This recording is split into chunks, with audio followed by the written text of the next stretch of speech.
May profits be upon you. Welcome to another weekly Forex forecast. We are looking at the Euro USD, the Euro USD. We're going to look at the week ahead on the economic calendar. Monday and Friday are no news drivers days. There are no news drivers on those days. Those are those days aren't the greatest days to trade because it lacks the volume. So you'll see some short ranges, maybe some consolidations, especially with the fact that Tuesday we're getting a core CPI in the U.S., which is going to have a huge impact on the U.S. dollar, which has a huge impact on the Euro USD.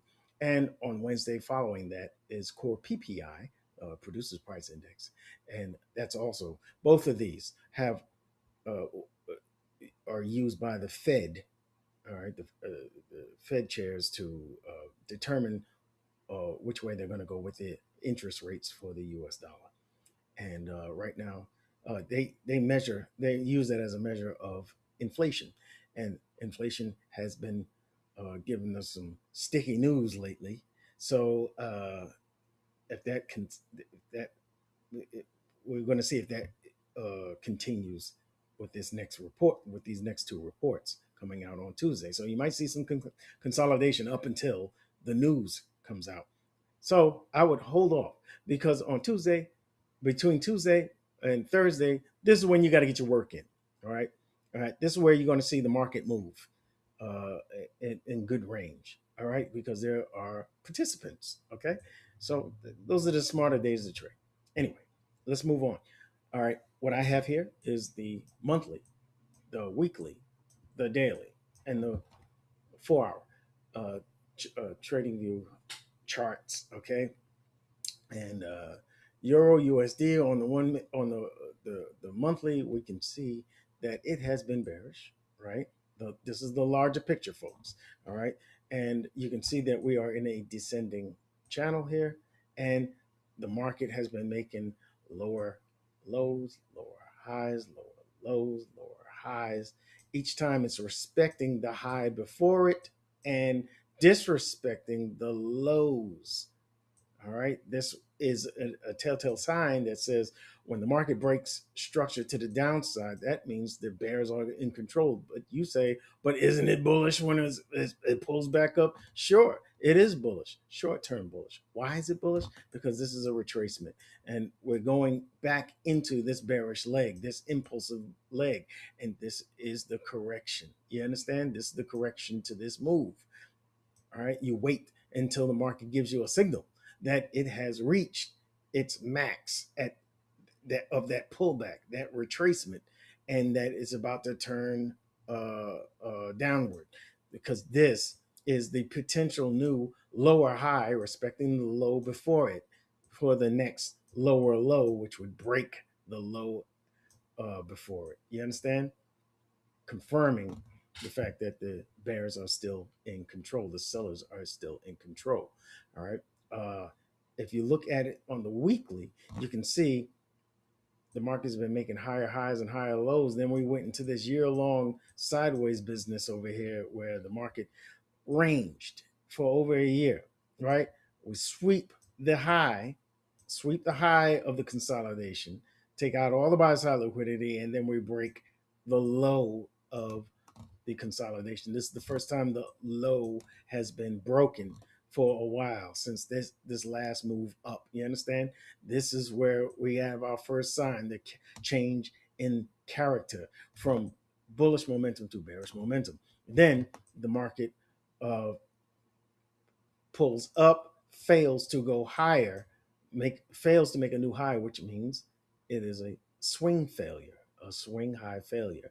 All right. That means if this low didn't make a new high, it becomes a target for liquidity. And that's what the market did. Came back and swept, and not only swept, but traded through and closed below this low. First time it happened. All right. Second time it happened that we traded and closed below a low. And that means this is a confirmation that sellers are in control. Yes. All right. This is where we are now. And I want to blow that up so that you can see. the way last week closed, we did not sweep the low or the high of the previous week. What does that mean? Consolidation. What does that mean? All right, this is the second time we have an inside bar. This was an inside bar. It didn't sweep the high or the low of the previous candle. This is consolidation, so we should be on the lookout for a breakout. Where can we break out? Well, what I want to see, what I'd like to see, is this bearish fair value gap here on the weekly, a bearish weekly fair value gap. Let me put a little W in there. Come on, man. What is that? What is that? Stop embarrassing me. Let's try that again. Okay. We got a weekly fair value gap here, and this high never touched it. All right. So it is unmitigated. What I would like to see is a push into that fair value gap and then the reaction, because this will be consolidation. All right. This will be the accumulation of orders here, the manipulation of those orders where we take out the buy side liquidity and then the distribution. That would make sense to me. That scenario makes sense to me, where we sweep the high and then we trade through the lows as the market continues down in the overall bearish momentum, right? If we go to the daily, all right, I already described to you this bearish break of market structure, confirming the bearish movement. All right.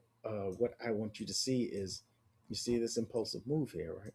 And then you see this corrective structure here. This is a bear flag, folks. And this means what? It's a continuation pattern. And we can expect the market to turn down, but when will the market turn down? All right. What I want you to see is the way you want to measure it is through putting a Fibonacci retracement tool to the high. Come on, man. What is that? To the high and the low of that last impulsive move that caused the break of structure here. Put it to the low, and we're going to move that out to the side here. And what am I looking for? OTE levels. Y'all know how I do it. All right, these are the OTE levels. OTE, optimal trade entry. You're waiting for the market to pull back to either the 618, 705, or 786 Fibonacci retracement tool levels. All right, and that is the optimal trade entry in this area. This also happens to be where the market has an imbalance, a bearish fair value gap. All right. Overlapping 786 and 705. All right. So if the market pulls back up into here, I would be very happy for that. Straight up.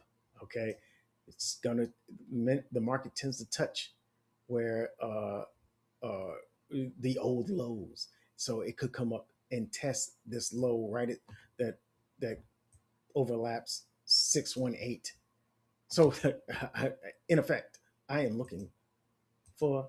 Come on, man! Why you keep doing that? Oh, you're doing it again. I gotta make sure I choose this. All right. What I'm looking for is something like this to happen, where the market. Come on, man. You gotta excuse me, folks. I don't know what's going on with me today. All right. I'm looking for this to happen. All right. Nice and neat. All right. For the market to come and take out this low, we have bearish momentum. We have a bearish break of market structure here, or BOS. All right. I'm looking for this pullback to end. The pullback could have ended already here, right? Maybe. All right. And the market could start to be bearish from there. That's fine. If it does, okay. The way the smart money trades, we wait for the pullback. We wait for the pullback. And I don't want to take a short in the 50% area of this trading range from the high to the low. Here is not where I want to take shorts. I want to take my shorts from discount. This is premium. This is premium prices. This is discount prices. Sorry. You want to take your longs from discount. You want to take your shorts from premium prices. I want the market to pull back above the 50%, so I can look for the buy model, the sell models up here. I want to look for that sell model to take it from up here. If we go down to the 4 hour, this sideways action here, this ranginess, I'm looking for the market to come up into this untested imbalance, to rebalance that which is imbalance. See these lows? They're begging for the market to come back up here into this area. And that's what I'm hoping. All right. There is buy side liquidity up here that has relative equal highs right there. I'm dotting them right now. Relative equal highs. It's a good reason for the market to be drawn by that liquidity up here. I don't know if it gets up this high, but I would love it if it did. It sure would be cooler if it was. All right. So then the market could come and sweep this low, this low, this low, which are ascending lows, to take out this low. I'm looking for this, folks. That's what I'm looking for. Okay. If it doesn't happen, it doesn't happen. If once it breaks these lows, there's bound to be some kind of pullback and or reaction. I'm looking for that as a possible continuation trade to take my shorts in the euro. But I am looking for shorts. Make no mistake about it. We may have some short-term bullishness in the euro USD because the US dollar may see a day or two of of weakness. All right, and I would think during that time the euro will push up, and that would be a great way to look for that sell model to set up, and then we come down. And what is the sell model? I always say lower low, low high, lower low.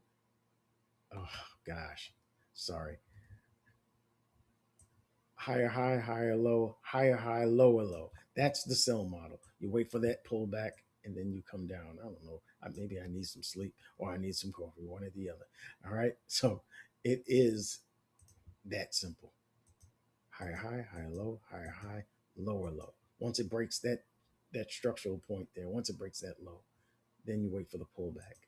And that is your optimal trade entry right there. All right. Wait for the break. It's going to pull up, and then you're going to see the market give a strong candle to the downside. That's what I'm looking for to happen around these um, optimal trade entry levels. Sorry about the stuttering and stammering and all. All right, but you know what I'm looking for, and I think that's what we're looking at this week. Let's wait until we see what the news says, CPI data. If the market the Fed is going to remain hawkish or restrictive, just keeping the rates as they are, or considering voicing their opinions about maybe raising the rate. We'll see if their sentiment starts to change.